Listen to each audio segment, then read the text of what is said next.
Setting up meeting.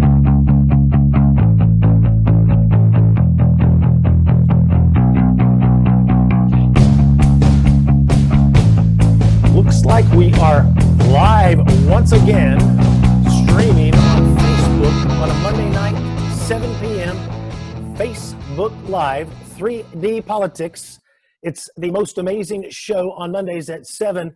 Tommy McKay right here with 3D Politics live on Facebook. I've got David Van and David Oldham both with me once again to discuss all the important national, international, and global issues that shape our lives here in Oklahoma. And if you've never joined us before, you'll know that David Van is, of course, the leader and amazing person there at Soonerpolitics.org. And, of course, David Oldham, constitutionalgrounds.com. And me, Tommy McKay, right here at 3D Politics Live. Try to take this glare out. Anybody got any personal news? You want to talk about I have an observation. Yeah. David Oldham has the biggest fingers I've ever seen. Wow. Small feet, though. Very small feet. Hear. I'm gonna quit. I'm gonna quit trying to do this and you just sit back and not have anybody talking about my feet and my hands. It's not a presidential debate. Wireless keyboard, Oldham. It's called wireless. I know. I didn't get mine out. I've been so busy. I just didn't get it out so that I could have it and deal with it. Gosh. I'm gonna get up here in a minute and get it. We've been away for so long that we come in fighting and everybody's jealous of Oldham, so we take shots at him every chance we can. I don't know why. We're going to talk about. I have a couple of comments. I want to coin a new phrase tonight, and also there's the Tanzania story about kicking the WHO out of there. The World Health Organization got kicked out of Tanzania. If you can believe that. And there's a New York de Blasio's increasing his team of social distancing ambassadors. And what else have you got? Well, if that's what you call them, there's only two things wrong with Nazis. That is, they're nationalists and they're socialists. That's the only two things wrong. Yep. And then Van, what have you got also? Of course, we're talking about the Trace Act, and Oldham's got a lot on that. The census. We got to talk about what's the good, what's the bad. What should we comply with, and what do we have no business complying with? Right. Yep. And we have court updates and the courthouse updates. Two separate issues. Oh, and one other thing, I would rather sit there like Oldham with a bald eagle behind me than have Joe Biden behind me. That's true. That's true. I mean, an eagle may peck you in the back of the head, but at least he's not going to sniff your hair. Oh, wow. Good thing you're not a fish, Oldham. I do like the background, though. Yeah. And what David mentioned, the Trace Act. It is HB 6666 of all things. Must be godly. It is in Congress. It is the Trace, Reach, and Contact Everyone Act. Yep. And the idea is they are trying to set up a situation whereby you basically will have to get permission in order to leave your house, and we're going to look at that a little bit. We're going to do the hard sell on that right now while they've got the kids as soft as they can, because they're only going to get backlash in the future.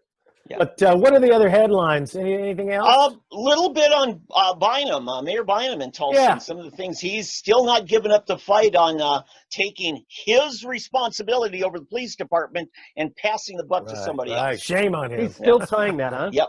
Still going to try. Yeah, he's still shaming us citizens as well for not kowtowing to the federal CDC guidelines, which Birx herself, Dr. Birx, the scarf queen, doesn't even believe anymore. Oh, that's another thing. That's a good one. Well, no, that's Limbaugh. I know she's always got a new scarf on every time you see her. That's Limbaugh. Limbaugh, she's scarf queen. I just am identifying her so we know who we're talking about. Over the weekend, Dr. Fauci announced that, sadly, he's going to have to go into quarantine, to which Oldham and I say, take your time.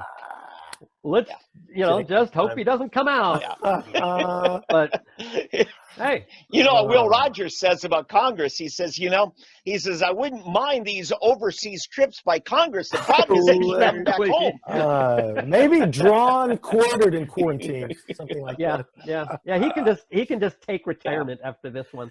As far as I can hardly withstand my excitement. I know I'm going to get started here.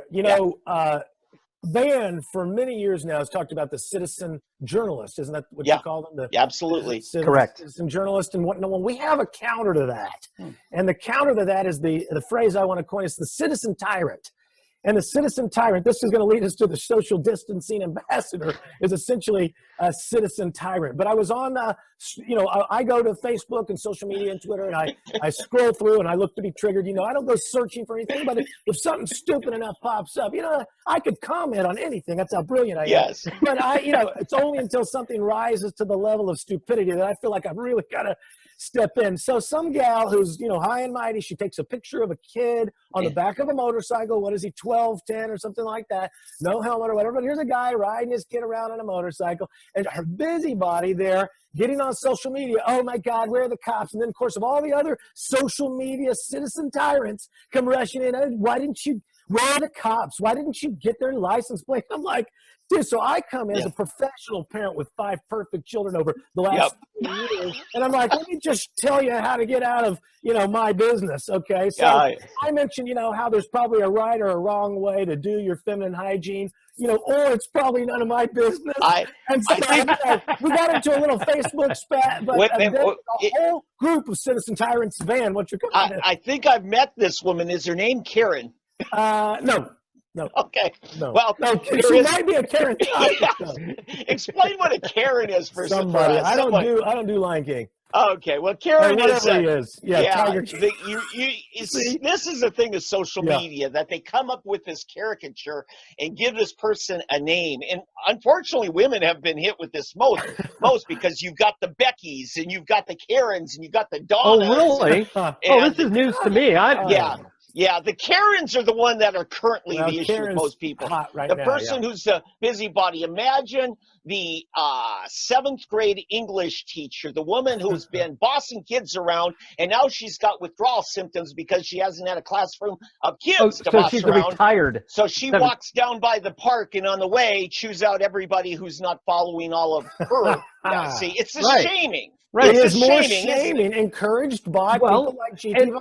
And again, I go back to shaming is fine if it's done properly and for the right reasons. Yeah, but when you're in other people's business and you're shaming them for something that is obviously not your business, then shut up. And keep it to yourself. We did a whole show where it was raining and the kids were playing in the rainwater, and the mayor was like, "You're bad, parents. You're bad," shaming the parents. And now here we are. If you don't wear a mask, you're bad. I believe Bynum's exact words were, "You should be ashamed of yourself." I think that's right. Well, here's how bad it is in other places, because a lot of people don't know this. Do you know that Oregon, and I believe some of the other red states have gone this way, or the blue states have gone this way, and that is that they have added to their DHS paperwork, the CPS DHS paperwork, a line that says that you can check that removal is for COVID conditions or COVID it's a whole new class of COVID infection in the home.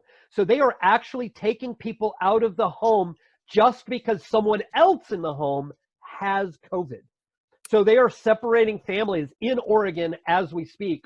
I don't know how active it is, but it's definitely on their paperwork, and I got a photo of it. So I don't want to brag on the show too much, but we've been way ahead of the curve on a lot of these issues. Yeah. Oh yeah. And so we were talking several shows back last year about the fatalism contagion, where everybody's going to fall in line and become panicked based on the resonant frequency of the next guy to you panicking, and we're literally witnessing it as we speak. Right. It's literally happening. Back to Bynum, though. Do you guys know if he is a green? Is he a green? What I want to call a green weenie? One of these people that wants to go with the Green Deal type stuff.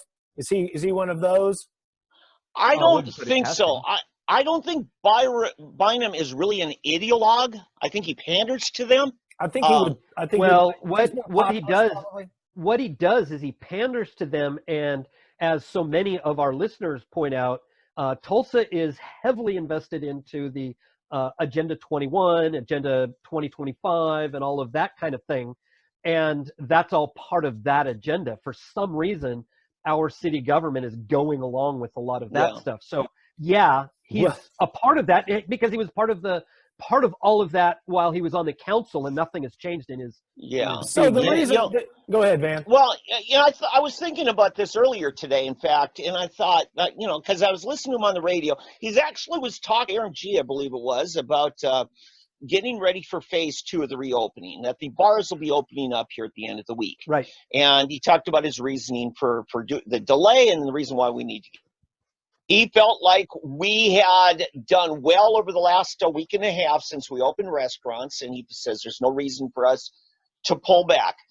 And I thought about it. I don't think he's motivated as, the socialist wing of the Democratic Party. My concern is he surrounds himself with people who are just willing to, or is wanting to be accepted and honored segment. And so he is likely to put people in position who would carry those things out, even if he wouldn't. Yeah, he's like a willing puppet. He's like, I'll be your front man if you'll tell me what to do. Yeah. Well, but I again, I don't put him as a puppet because he's doing these things willfully. Oh yeah. So although there may be some puppeteering going on, he's doing it quite willingly on his own, and we need to hold him accountable just by himself for what he does. Sure. But the other thing is, I think he's of that swampish mindset. Mm-hmm. The bureaucratic state, swampish, they all have this weird thing. And quite frankly, it doesn't matter what the issue is, just so long as it prolongs and promotes the bureaucratic swamp. Exactly. Hey, if you're just tuning in, Tom McKay here with both David Van and David Oldham on 3D Politics every Monday at 7 p.m. Join us here every week for the cutting edge information that everybody will be talking about later. Back to Bynum, I got to say, I kind of disagree with you, Oldham. I think that he is a puppet. Him, just like Joy Hoffmeister, she was talking about how the districts are waiting to hear what to do, essentially was my analogy. From up on high, she says, well, they don't know what to do because they're not sure on how to do distance learning. They were waiting to hear whether they were even going to continue the year or not. So what I heard from Joy Hoffmeister was she was waiting from the higher-ups from Washington to tell her what to do before she could tell the districts what to do. G.T. Bynum said essentially the same thing. Shame on you, Tulsans, for not going by what Washington CDC national guidelines has to say. Now, when I saw GT get voted in for mayor, I didn't think he was going to represent the feds. For instance, if I was mayor, I might even agree with the CDC guidelines, and I would say, hey, do it for the reasons because I think they're a good idea, not because we're waiting for the CDC to do it. I will take that conversation. I mean, I agree with you to a degree. I think he's a puppet. What you're seeing, the MO of all state and municipal bureaucrats who are making these orders, is they are always deferring to somebody above them. And by above them, I mean the municipalities are pointing to the governors are pointing to the feds. Okay, even though the feds are not above the governors, they're actually in parallel, but to make their orders. So they're justifying their own actions by making it look like they are puppets, like they are prone. Somebody above them has given them the order. And Murphy with Tucker Carlson, the governor of New Jersey, said it. He said that's above my pay grade. The justification for the science. And then, hey, I didn't think about the Bill of Rights when I made my decision. And who does, especially when you're telling kids to clean your room. But let's, we do have an expert on the show. Let's go over to Dr. Van. That's right. Science, the 3D Politics Science Lab. Somebody here has to take responsibility and give an opinion. And I am assuming like we haven't been already. I am assuming the God. I will assume the God complex here and put on my white lab coat in Fauci's absence and say, go back to work, go back to the park, go back to meeting together in communities and families. I want to tell you something. I spoke with my own mother yesterday. It was Mother's Day. I hope you young men, did your best to honor the mothers in your lives.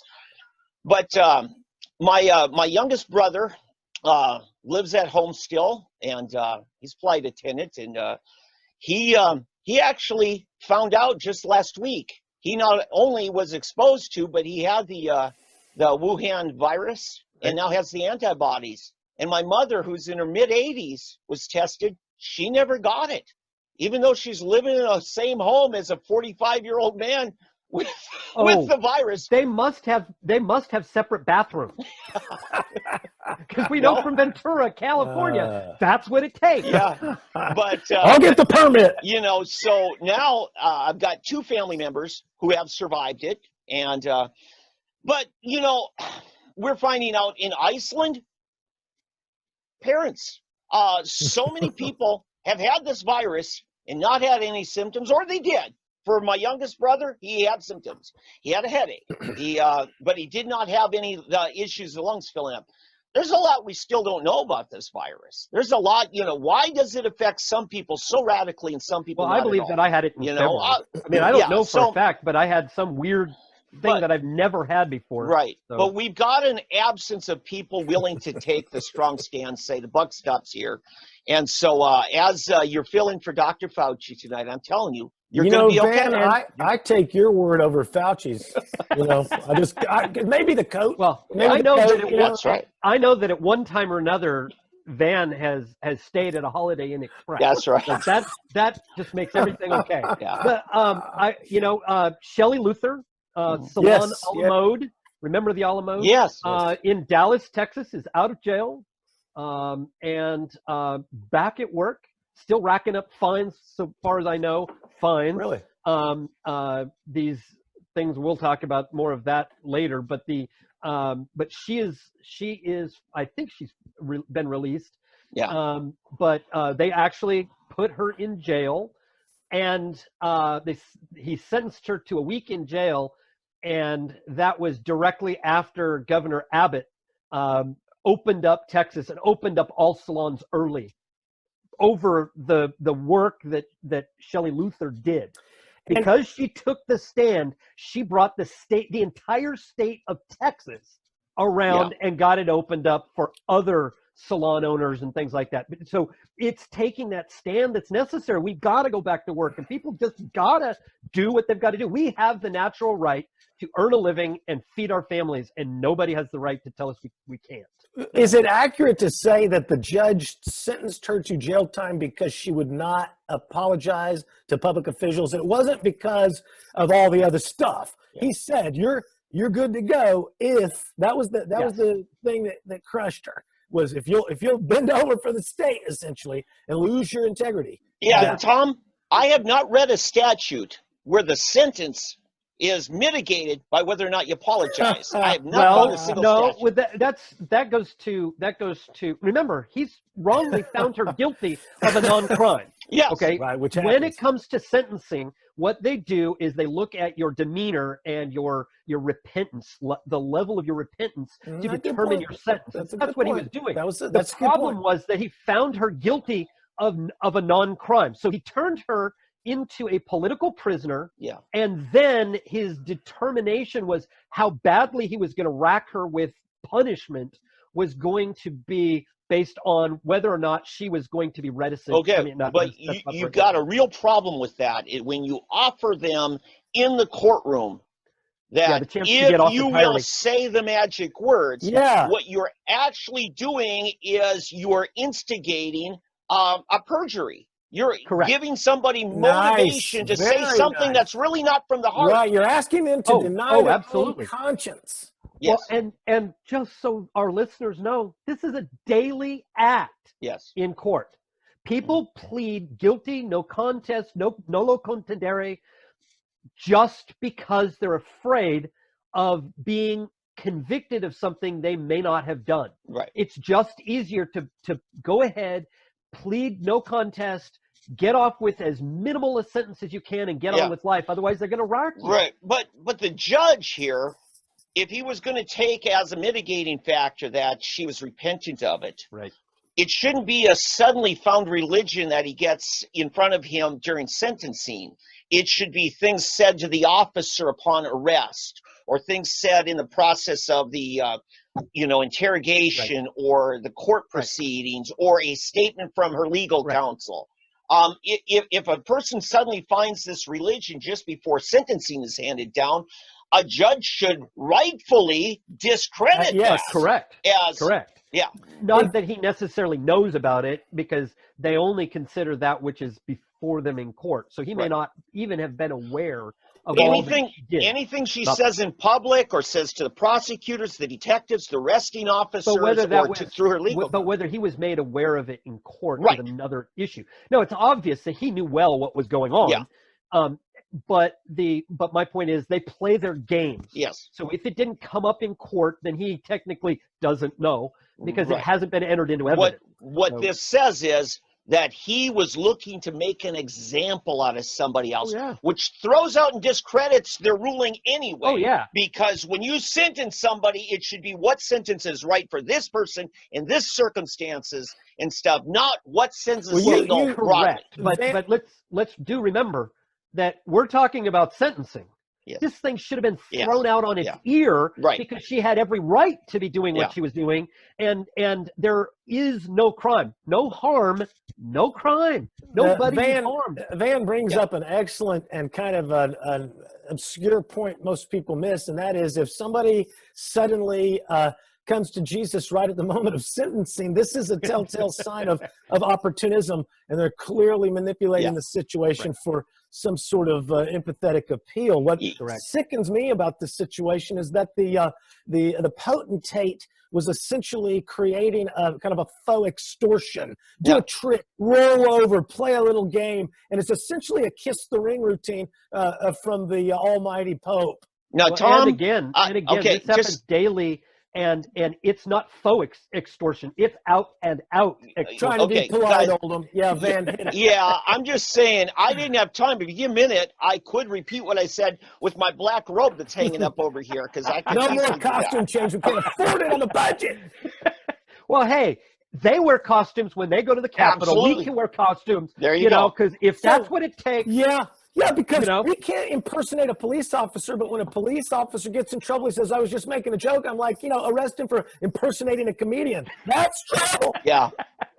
If you're just joining us, Tommy McKay right here with 3D Politics every Monday. I've got David Van, SoonerPolitics.org, and of course, David Oldham, ConstitutionalGrounds.com, talking about all those things global, international, national, Yeah. and worldwide that change. you're breaking up when you yell Well, again, it's Tom. fun, though, isn't it? It's fun, isn't it? God almighty. It's kind of like passing out on a roller coaster and not telling the kids. I'm just glad he's not yelling at me when he does Yeah, it. I will. I got a whole new thing that I do, a new, not only Citizen Tyrant, which is my old new, I want a t-shirt, it says Citizen Tyrant. That's a good one. Yeah, I'm telling you, because God almighty, they're all over the place. But I also want to fly by for Thank a Zero. I want to have a Thank a Zero program where we thank the people who, aren't now been pushed up into that upper echelon of people who said, I just wish I could be a nurse one day. And now you're a nurse, and now we're acting like they fought World War II. Yeah. Because they went to war. Actually, you know what? But they said they do anyway. You know what would make a great T-shirt now that we're talking about it? Yes. Thank a non-essential for working. Dang it, David, you just make everything I made easy harder. Thank a zero. That's what it's called. Thank a zero. I wouldn't know what a zero was, You but a just said non-essential I it. would It's just get. heavy $5 words for a zero. Yeah. Oh. Hey, what do you think of that retired cop in Georgia who Yes. went running down the street after someone thinking he was still a cop? Gladys Knight and the Pips. Just to attack and go. So people, in case people don't know, a couple of months ago, as COVID was breaking out, this man and his son looks to be in his 30s, Yeah, maybe. 35. Okay. And father, a retired police officer, Detective, witnessed 64. a black man Starting to sound like Dragnet. looking It's all right. around Just the facts. They witnessed him just looking around a construction site. No, I don't know about you guys. No, he wasn't. No. What they saw is him jogging down the street. Another video man. a block away boy. showed him looking at a construction site and then just Well, continuing anyway, his jog. I haven't figured out the whole timeline of events Mhm. yet, but the point is somebody was looking at a construction site. They got tagged. Somebody called the cop. These guys called the cops. The son called. The father called at some point during the chase, and when they get there, they try to effect an arrest, a citizen's arrest. They get out with a shotgun and a handgun. And, Plan. and in defense of himself, he goes after one of the guys with the handgun. Yes. The guy with the shotgun shoots him. Yes. And so, and all he was doing at the time was running down the street. These guys jumped ahead of him in their truck, and it's sickening to watch. They have, I mean, come on, the guy was in a t-shirt and shorts. What could he have taken that was so valuable that you couldn't even see on his person? Here, but it was all about he looked suspicious. Well, come on, let's not gloss it. Did he obey commands? Did he comply? That was obviously what he got shot for. He didn't. He wanted to just comply. Yeah, and what it really comes down to, I've thought this through, and the old man, the former cop, who had this sense of entitlement that was residual, even though he wasn't wearing a badge anymore, was still acting like he's a cop. Sure. My point is this: if it had been uniform officers doing that, nothing would have happened. Yes. But as soon as the common citizen does it, it's murder. And you know, that's pretty much what the cop said, who introduced came out and finally did a press release. Now, mind you, it took nearly 2.5 months, 70 days to arrest this pair. And they've gone through 3 prosecutors. 2 have had to recuse themselves. Both of them said there's no crime here, and they've had to recuse themselves because they have worked with the former cop apparently in the past, and they've been now forced to recuse themselves. David, and we've finally gotten to a 3rd prosecutor. Okay. And the only reason that anything's moving now is because a video surfaced and got public and went viral. Van, I'm coming to you. Everybody's seen the video, but what state is this in? Georgia. Okay, Georgia. All right, go ahead. Yeah. The thing, and why am I wearing this coat? Because it exemplifies the idea somebody's got to step up and issue an opinion here. What you saw there with the 2 prosecutors, David, they did not say there's nothing here. I would have maybe had a little more respect for them had they actually had the balls to step up and issue opinion. They instead just recused themselves. They said it's above my pay grade. But they started out by saying there's no crime here. I did not see any of that. Within 24 hours, the reports that I was seeing said within 24 hours, the first prosecutor had said there's no crime, and then when they finally, once they've now gotten the video has gone out, and now the 3rd prosecutor is saying they committed a felony because there's no rightful reason to use deadly force or to stop another citizen unless that pair witnessed a felony. Yes. But, and there was no felony, let alone they didn't witness anything. Okay, so let me fill in the blanks here, David. It was district prosecutors, district attorney's office that recused themselves, and it was finally investigation in Georgia. You cut out. So what did you say? The State Bureau of Investigation in Georgia got all the evidence, including the video, and it was the Bureau of Investigation that released the video along with making the arrest. Oh, did they? Yes. Okay, I missed that. Yes. Okay. So you got to commend the State Bureau of Investigation in Georgia doing the right thing, releasing the evidence. Just for no other reason than transparency. Well, and potentially to influence the jury and influence the public. I'm sure. Cops do it all the time. Yeah, and that's not necessarily right. No. But by the same token, if you can poison a jury pool, then they can't get a fair trial, and so they can get off on that too. So there's bad. This thing is horrific all the way around. There is not one single step that's been done that's clean. Okay, but David, would you not agree? The developments over the last week on this bode well for reasserting individual liberties here. That this young man had the liberty to jog down a public street. Correct. And that's essentially, and even the things I've posted here in Oklahoma on social media, people said, well, do you know how many miles he was from his home? And I'm like, oh, so we're going back to that Klan ruling of you have to stay in your own neighborhood, black man. Right. That's really what they're saying. You can't shoot a man until it's dark out. Yeah, and you don't belong. And I said, man, I tell you, it was like a Klan operation. Well, Van, you bring up an excellent point, and thank you for never mentioning the race. Yeah, anybody should be able to run down the street. It's because this is the problem I have with people who bring up the race issue with me. They say, see, jogging while black. And I'm like, no, see, vigilante injustice. It has nothing to do with your black. Oh, yeah. No, it has zero to do. This is not an injustice because of the color of the man's skin. It's an injustice, all right. But let's not skew where the injustice. Let's hit the hammer right on the native's head. And let's understand that jogging while black is a violation of individual right. Yeah. And just as all other violations of individual right is, the motivation is particularly evil. And that has got to end. People have got to be brought to justice when they do this. what strikes me is now the locals are trying to bring the feds into it for hate crime charges and enhancement of the sentence.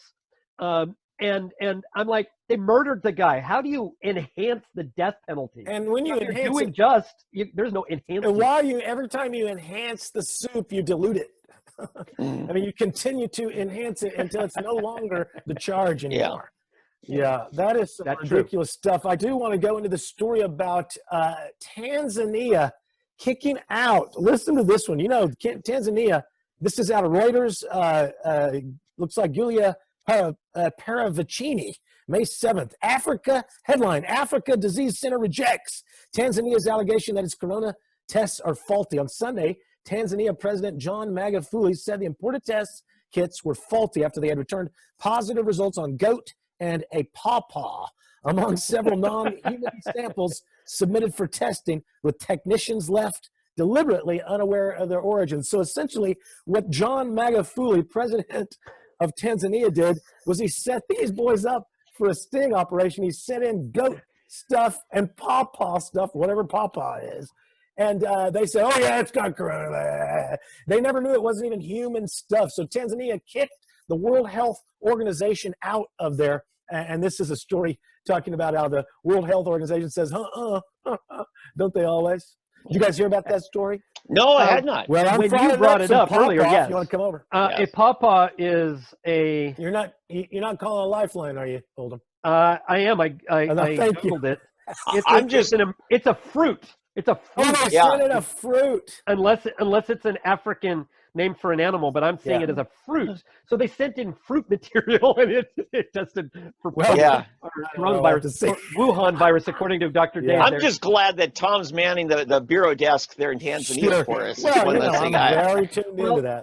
You know what is interesting is Africa is well known for at times rejecting and disagreeing with the WHO, the UN, things like that. Various African nations have kicked them out for a time. Then they get a big chunk of money and they bring them back in. Yeah, because they're isolated, for killing their kids, and because they were getting the rejects from Europe and North America, and they were sending the rejects into third world countries. Yes. The stuff like Vioxx that was killing people, they were selling it over there. And going through the UN and the WHO to do it. So there is a nasty tradition of first and second world countries sending these people the rejects. So it's very likely that the Tanzanians got, reject materials. Well, Oldham, here's what it comes down to, and I said it this way when I was with an organization that was getting a grant, but they were afraid their state grant might be in trouble if David Van kept writing such things as he had been by the board. I said, listen, if I'm going to be a whore, I damn sure I'm not going to be a cheap whore. And that's exactly what Tanzania is saying here. If you're really going to screw with us, you're going to have to pay us more. Well, now I don't think they're willing to necessarily be paid off, because I haven't seen that. Well, you started out saying that they paid them more money, and then everything. It has happened as other nations have stuck to their guns. Yeah. And so forth. But it has been in Africa primarily that you see this kind of activity. I saw Oldham kind of giving the view of the cycle. And I was wanting to comment that I really had never known what you were talking about, Oldham, but I do see a reasonable explanation, because Africa is somewhat isolated from a continental standpoint, just technologically, and so they have a chance to build strong cultural bonds that cannot be broken easily by external forces, to the point that it takes a huge crashing down of global circumstances before you break through that cultural bond that they have locally. And so this is what you're kind of saying, Oldham, is that they have there's a tradition of them bucking some of these global common sense concepts that try to force them around.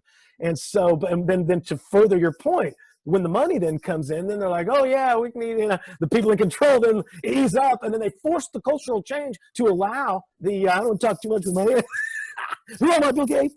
But the thing is, then the money forces the erosion of the cultural bond. Yeah, well, the companies the countries that have taken the money are just corrupt beyond beyond even what we understand here, and our country is thoroughly corrupt. But they are, I mean, just in your face with the corruption, and I mean, just out and out. So Tanzania, I don't think has had that kind of problem in the past. I mean, I could be wrong. I'm not an expert on Tanzania, but I just love the fact that it's a tiny little country, you know, small enough to be carpeted, and they're telling the World Health Organization, you know, yeah, Tom, they're doing something that's very useful here, because a lot of these relief organizations, especially the more leftists with the social agenda, claim to be championing folks like them. Correct. And nothing discredits them more than the people they claim to be the heroes for reject them. Yeah, that's right. Hey, if you're just tuning in, once again, Tommy McKay here with 3D Politics Live right here on Facebook every Monday at 7 p.m. I've got David Vann from SoonerPolitics.org and David Oldham, ConstitutionalGrounds.com. You can catch me at Tommy McKay on Facebook and on Twitter. We handle all the business from the world, the globe, the international and national world, state and local politics to figure out just what's going on in Tom's backyard, because you never know. You know, I got seeds back there for the birds. Have you started a Liberty Garden yet? Well, yeah, but it's not working out very well because I won't let them grow at their own pace. Hey, I've got another story out of here from Yahoo News. Matt Troutman, May 10th, the headline, New York City will dispatch, take three, New York City will dispatch 1,000 more social distancing ambassadors, says Mayor Bill de Blasio. The city will increase its civilian social distancing ambassadors from 1,000 to 2,300 by next weekend, says de Blasio. He said these city employees, holy how's your job description changing? Holy crap! I should have read this before. The city employees will hand out face coverings. You know, I'm sure they'll look like this. They're going to hand out face coverings and remind people of social distancing rules. You stay 2 feet away. The enforcement is a last resort, says de Blasio. More and more, the emphasis will be on a communicative, encouraging approach to these social distancing ambassadors. Isn't that nice, boys? Yeah. A communicative approach, which I'm sure all the sixth graders will understand. Yeah. I know I did. Yep. Oh, my God. God. You know, and the tricky thing is how they're trying to, where the government cannot do certain things because we got this just nasty little thing called the Constitution getting in their way. Yeah. They're using other things like trying to turn your neighbor against you. And de Blasio is known for that. You know, saying, you know, call us, take pictures. In fact, he wanted people to take pictures of people violating his rules. He never got so many genitalia selfies. Well, he said sex was safe. Yeah. Oh my God. Do you remember we shared several weeks ago their what was it, their letter that came out from their safe sex safe sex in a lockdown. Yes, and that's not BDSM either. Well, it was almost erotica, and I gotta say, the porn industry is more honest with their constituents than the politicians are. Oh, yeah. You know, when it comes to reality television, you can tell when these things are professional and it's fake amateur. We can see it. You know? All right. Well, you know. Oh my God! I'm honest, man. His screen will go dark here just to say I'm just trying to keep him entertained, man. So what we have is the morality police. Yeah. You have the paid snitches. You have the I mean, come on. We see the Sharia morality police who are out caning people and handing out fines and chopping off hands and things like that. Arresting women for being out without a chaperone or a veil in certain places. Mm-hmm. You're seeing the same thing now. Now they're starting it. They're going to try to start it and be real nice about it. So we're going to hand the people a mask and talk to them. Oh, we're going to wean you on. It quickly goes beyond that into something else. Once people go, there's no here about it because hey, they're just being nice. Yeah. And then all of a sudden they use that infrastructure, that swamp bureaucracy, to then turn on you, and then they start slapping you with all sorts of bad stuff. They amplify the connotation of law, and the connotation means more than what is written. and they amplify what is more than written, and they Absolutely. go further and further. And Van, I'm sorry to embarrass you with the porn reference, but one of my old jokes is we've got to protect smoking and drinking so the kids can still dance, because the vice is just a gradient scale. And it's true. All of these things are bad, whatever you want to call them, bad, right? Yep. From riding your kid on a motorcycle without a helmet to the porn industry and smoking and dancing and drinking in between. But the point is, at some point, because of the progressive nature, the caustic nature of progressive thinking, there is no end in sight. If you take out the top, then the second in command becomes the top. If you take out the worst guy, then the least nice guy is now the worst guy. There is no end in sight to the progressive nature of it. And that's why we have to put in a barrier and say, okay, these vices are okay. And we stop the bleeding, like dancing and drinking, so that the kids can still dance. Yeah, Tom, when we were young, when I was young.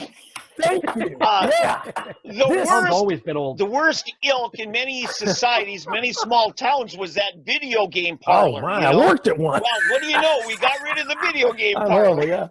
And it just goes, trouble in River City. It's the pool hall, There's always something. And listen, the political tactics I've learned early on in politics, and this happens especially grassroots politics, is you got to find a demon and ride that narrative to your own political power by finding some demon that you can, turn everybody's attention to, so they're not watching you being the biggest threat to our Constitution. Oh, absolutely. This is a tactic of tyrants. It's why Saddam Hussein invaded Kuwait. Yes. So that and why so many things happen. I mean, some people said that's why Bill Clinton bombed the desert in Libya when he was being indicted. He then sent missiles. Oh, the aspirin factory. Yeah. Yes. Exactly. Yeah. And others have said the same thing about other presidents, and other dictators have done that so that they get the eyes off of them and onto somebody else, and so that the people will stand and clamor for the tyranny that these people want to bring and are desperate to bring. Yep. And that's what we're seeing here.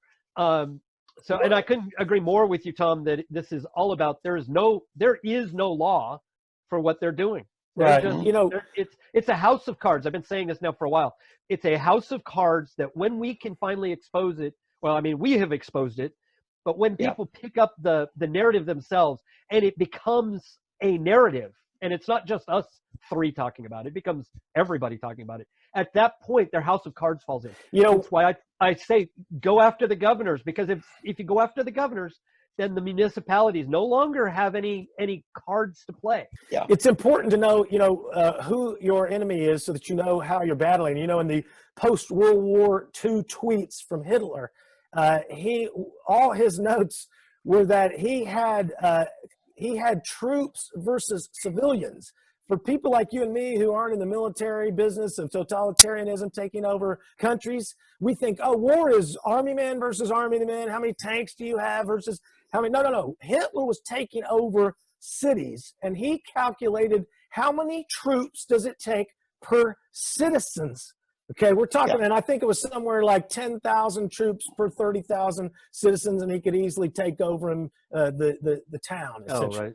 Okay. And so this is one of the problems that we have in today's world as we battle totalitarians, is that the people on our side of the individual freedom-seeking people, they think we're fighting a battle of this year, this election, 4 more years, but the totalitarians are affecting the minds of the children going to graduate in 2027 because they screwed them up in 3rd grade with the teachers walkout, and now they're screwed up again with the pandemic. Yeah. And by 2027, it's going to be the stupidest effing group of kids that ever pretended to graduate from high school because they don't even know how to read, and they're in 5th grade right now. And Joy Hoffmeister said, according to the higher-ups, let's just advance them to 4th grade. It's like, this is the stupidest thing I've ever heard. Well, Tom, you are absolutely right. And just to add to your point, certainly not take away from it, is that the people on our side don't realize the nature of our war. It's not just that it's long term, that they're playing the long game while we're fighting a holding action, in the short term. Right. It's not just that.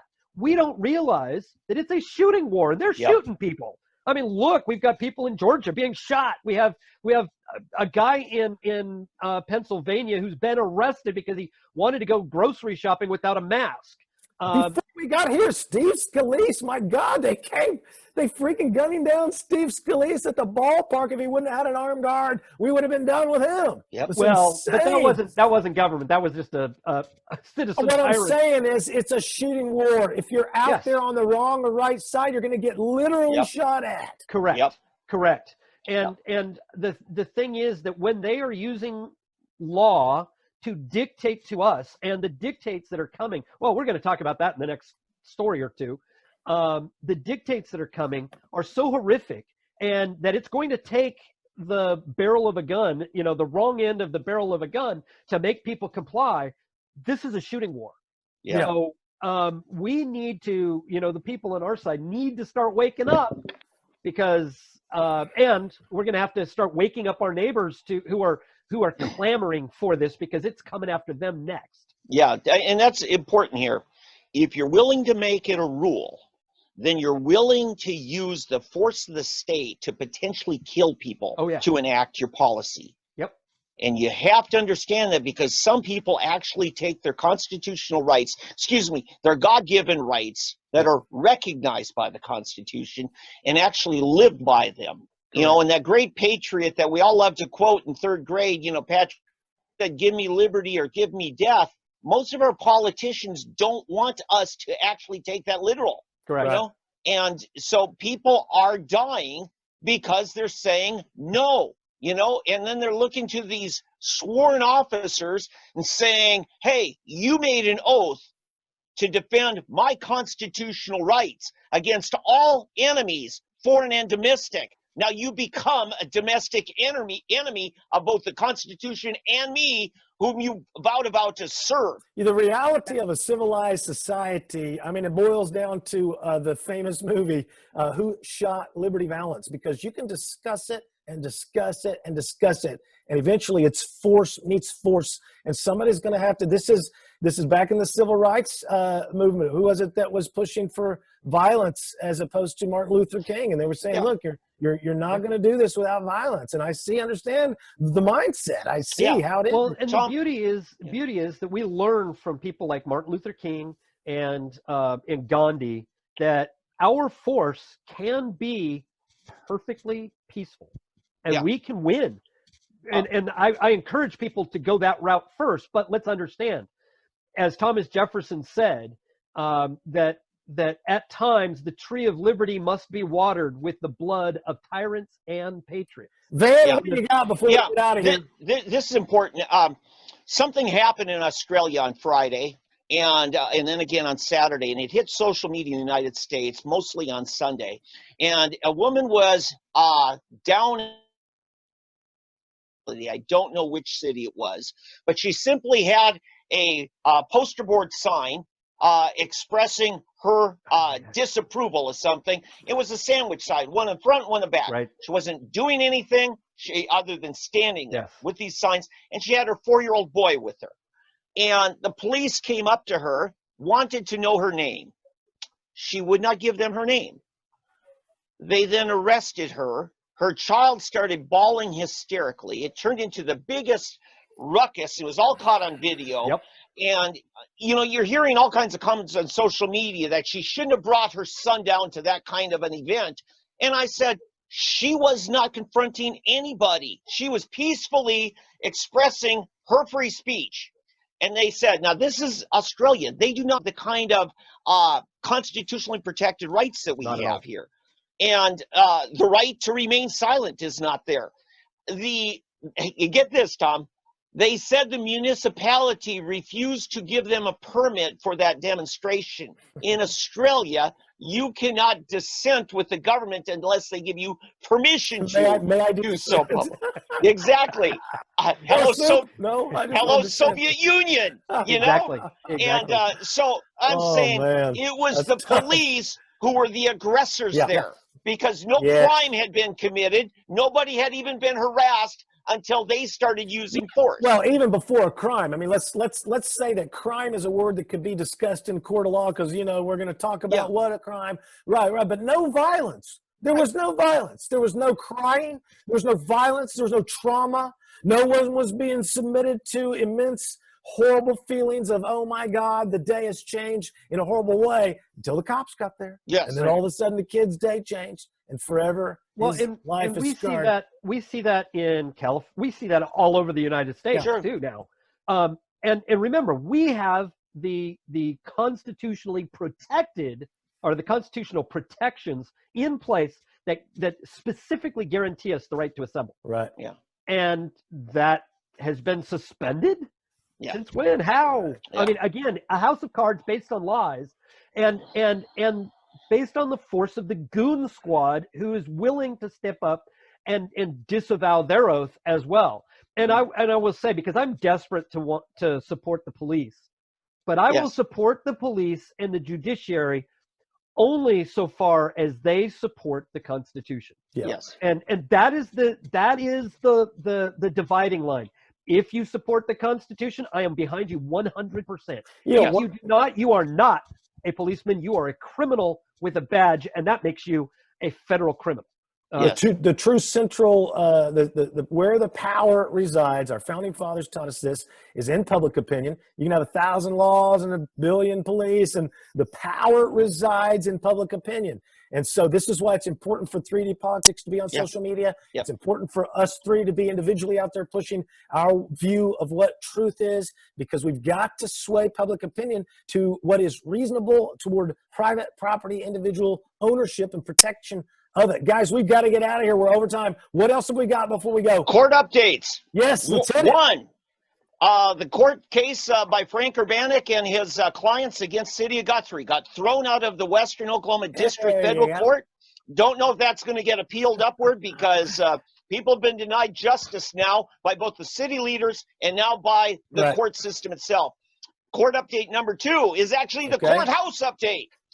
What we've got, I listened this morning to the Oklahoma City County Assessor.